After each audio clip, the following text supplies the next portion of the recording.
I really do. At this point, I'm just kind of curious. Why are we still watching DJ Vlad? Why are people, black people in particular, still going to his platform? Now, I know DJ Vlad supposedly started doing street interviews a long time ago. I think he said in California, if I remember correctly. And that's how he got involved into the black community there, by doing interviews pretty much off the streets of people.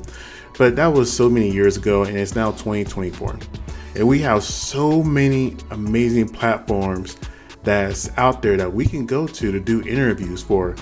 And just a few I could think of off the top of my head is The Art of Dialogue, Real Life Productions, Tasha K, Shannon Shopper Club, Shay Shay, Comedy Hype, etc. Every single one of those platforms do great interviews, and they're all black owned. Now, with this whole entire Marlon Wayans and DJ Vlad situation, I don't like how DJ Vlad is disrespecting Marlon Wayans. And the main reason for that, the Wayans family is like royalty, in my opinion. If you really think about it, they should be considered like the Jacksons. And Marlon is part of that dynasty. Think about it for a second. How many millionaires have the Wayans family helped to create? Go with the most common one. Jim Carrey, Jennifer Lopez. And hell, the whole entire family themselves, they put everybody on. That whole entire cast of A Living Color has most likely generated over $5 billion of stars. I'm not even exaggerating. I could be lowballing that number. Never known the revenue all those stars to generate on their own and other projects they have made. So whenever you go after the Wayans family, it should be like going after the Jacksons. It just shouldn't be done. Now, here's the thing about DJ Vlad. He has solely profited off of the suffering and pain of black people. And for some reason, we keep foolishly going back to his platform and making this man richer and richer. Now, you have platforms like the Breakfast Club that tend to want to call people out on situations and want to be in the middle ground. But I had to think about it for a second. I was like, wait a minute, I don't think the Breakfast Club is going to say anything in defense of Marlon Wayans, even though Marlon Wayans has gone on there to the Breakfast Club and did plenty of interviews. In fact, if I remember correctly, I think he's even under a wall of painted celebrities and comics and all this other kind of stuff, if I remember correctly. I could be wrong, but he may be up there. Even if he isn't, he has been on their platform plenty of times. And just to give an example, whenever I went to YouTube today, I went ahead and just typed in Marlon Wayans interview, since DJ Vlad made that comment about how many views he's get for Marlon gets for actual interviews, right? Excuse me. Now, was Marlon asking for too much money? No, not at all, in my opinion. Truthfully, he could have asked for more. And you see a few interviews of him, in the millions, right? But here's the thing about this, though. DJ Vlad is going to make that money if he would have paid it 10 times over. He's just not used to a black man asking for what he's worth and knowing the business and how much money DJ Vlad is going to make off that black man. So Marlon has been in the business as long as he has. He's like, okay, if I'm going to do this, I really don't like you anyway. I want this type of deal here. And here's the thing. Marlon is not a broke nor a money hungry person. I think he truly did that price just for the fact that he's like, I don't like you. Instead of me just telling you outright no, I want to give you a very strong hint that I don't want to mess with you. This is what it's going to be if you want me on your platform. If you're willing to pay this, fine. Let's go ahead and do this. Let's do these business deals like how you're used to screwing people. Because I still remember whenever he wasn't paying Lord Jamar for the longest time. Keep in mind, Lord Jamar was getting nothing for doing those DJ Vlad interviews. And that was one of the main reasons I will watch DJ Vlad was for Lord Jamar and Joffrey. Those two. And once they stopped going on the Vlad TV because DJ Vlad disrespected Elijah Muhammad, I was like, you know what? Cool. If they're out, I'm out. I haven't watched not one single episode of DJ Vlad again since. Because it's called solidarity, something we need to have with each other. But for some reason, we just keep walking into the fire with DJ Vlad, and we see how many lives get ruined over that man. Now, I think I proved my point. That was just me scrolling. I did that about 5 minutes ago before I got online when I typed in Marlon Wayans interviews. And you just see he does generate a lot of interviews and clips and things of that nature. And we all know how Vlad gets down. He loves to clip the heck out of those interviews and spread them over several different platforms. In fact, I found a TikTok creator that goes into that more detail than I can. Okay, I see a few people commenting 1.5 million views roughly translate to about 6 to 7K. He's going to need to do more than that to make back the 40,000 he would pay Marlon Wayans. Again, y'all don't understand how the business works or how DJ Vlad recoups money. So let me explain to y'all what DJ Vlad does to make his money back. This is DJ Vlad's Vlad TV channel. As you can see, he posts full-length videos, but all day he's posting clips of interviews he did.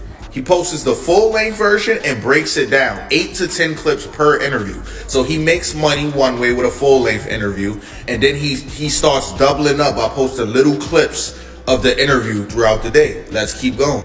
On top of that, he also posts clips of interviews and shorts. That is another source of revenue. That's 3 sources of revenue from one interview. He interviews them, posts one full-length video. He posts clips from that on his main channel, and then he also posts clips on YouTube Shorts. YouTube Shorts and YouTube clips are 2 different ways of making income. Let's keep going. This is his website. He also posts his content on his website. So now that's 4 sources of revenue he's making from one video.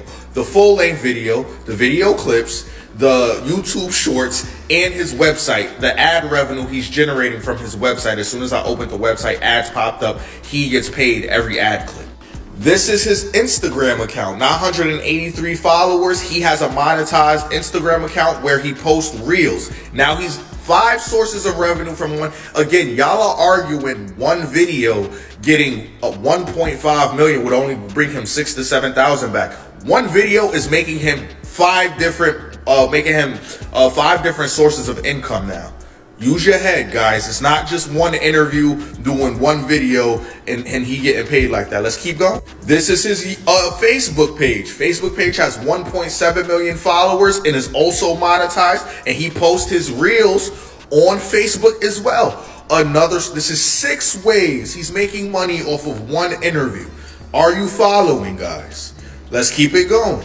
This is his TikTok account, 150,000 followers. Every single video is over a minute long and monetized. He is making money from YouTube full-length interviews, an hour plus long. YouTube clips, breaks it down to 8 to 10 clips. He's making money off each of those clips. YouTube Shorts, he's making money off of each of those YouTube Shorts. He could do 15 to 20 YouTube Shorts if he has a solid interview with somebody. Instagram Reels, his own website, Facebook Reel, TikToks. That's at least 7 sources of income off of one interview. This is how DJ Vlad is making. Y'all think, oh, he's doing $1 million, but that's only bringing him 6. If you don't understand the business, don't talk to me. Niggas been trying to teach y'all the game and tell y'all what niggas is doing. He's making bread off of these niggas, exposing themselves and getting themselves locked up. He's eating off the. DJ Vlad makes mad bread off of this shit. And y'all too stupid to think Marlon Wayans asking for 40K is too much. If he does an interview with Marlon Wayans and the video does 1 million plus on the full length interview, that plus all these clips where they posted all around the interview, he's doubling up at least. He's recouping the fuck out of that bread, bro. Especially if he gets a viral moment out of it. Why do you think he interviewed Lil Boozy so much? He's eating.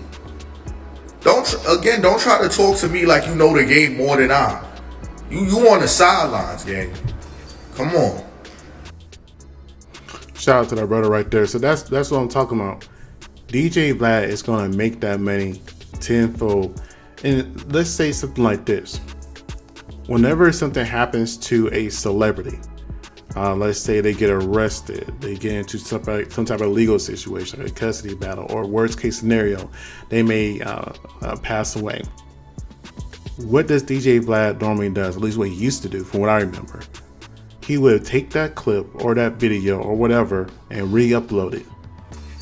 to get that extra revenue. And he said it's a historical document in time that he's keeping for the public to know in the future. No, he's just making sure he gets the extra money off the situation. He's done it before. So, with this being said, the only way that you can stop a person like DJ Vlad is to unsubscribe from him. The Breakfast Club won't call him out. You want to know why? Even though Charlamagne and Vlad had a falling out, they didn't talk for the longest time. When they did start talking again, is whenever Vlad had his podcast on iHeartRadio. And who does the Breakfast Club answer to? iHeart. iHeart owns Power 105 or Power whatever it's called that they're on. So of course, even though Charlamagne, I really don't think Charlamagne still doesn't mess with Vlad, if I'm being really honest with you. But even though that's how he got his start, because I still remember whenever I saw Charlamagne on, it was some show on Comedy Central. I think it was like Celebrity Junk or something like that. That's why I first saw Charlamagne, and then I started looking into him more, and that's why I found him on DJ Vlad interviews. He did a lot of DJ Vlad interviews, but those two had a falling out at some point in time. And when they had a falling out, they really did talk about it, but then they quote unquote made up around the time when DJ Vlad made his iHeartRadio deal with his little podcast I never heard about one thing from. So, even though Charlamagne, I think, doesn't really mess with Vlad, even though he doesn't want to, I'm pretty sure the Breakfast Club is going to come out in defense of Vlad because of iHeart. We giving these people too much power when it comes to our spaces, our voices, and things that matter to us. Vlad has no reason to go after essentially Black loyalty. And you can't tell me Marlon has not deserved that title, because he has put so many people on, been involved in so many projects. One of my favorite shows growing up was the Wayans Bros. Comedy gold. Every single episode I laughed. In living color. Non-stop laughter. Don't Be a Menace While Drinking Your Juice in the Hood. Again, another comedy gem. Scary Movie. It just goes on and on and on. And then he even switched up and became an action hero when he did, I want to say, G.I. Joe. I think it was the first G.I. Joe, and I think he killed him in the second one. So yes, DJ Vlad need to check himself, and we need to make sure he gets that reality check. Y'all need to unsubscribe from that man. Y'all need to stop doing interviews with this man. It doesn't make any sense. We have too many great platforms that will interview our people to make sure our stories will get out there. Heck, Tasha K is an amazing interviewer, and she shows so much respect and hospitality to every single person it is. It doesn't matter if it's somebody small or large, she always shows them respect and kindness. Don't let that Cardi B situation trip you up. And let's be real here. I don't know why Cardi B has many followers and supporters that she does that are Black, especially for the BS that she has said herself. Anyways, that's all I had to say about this. I really do hope this is one of the situations that I'll have people going away and be like, you know what? Vlad just needs to go. We have too many opportunities, too many people out there that can do just as good a job, if not better, and they won't sit here and try to incarcerate, disrespect, and belittle our people. I still remember when Akon had to check Vlad too, for when he was sitting there and trying to go after Michael Jackson. He was like, no, you're not going to do that, Vlad. I'm going to stop you right there. I'm not even going to let you say what you're going to say, because Michael Jackson's legacy needs to be protected. That's what I'm saying about the Wayans. The Wayans brothers' legacy need to be protected while they are alive, because that is royalty. They have put everybody on. They came from the bottom, worked themselves up. They deserve respect. I'm tired of the little Vlad over there not respecting the people that made him a rich man. But that's all I gotta say about this topic. I want to go ahead and get out of here. Thank you. If you made it this far, make sure you comment and subscribe. I really appreciate the view and the one viewer I got in my life. Hope you guys have a great day. Thank you.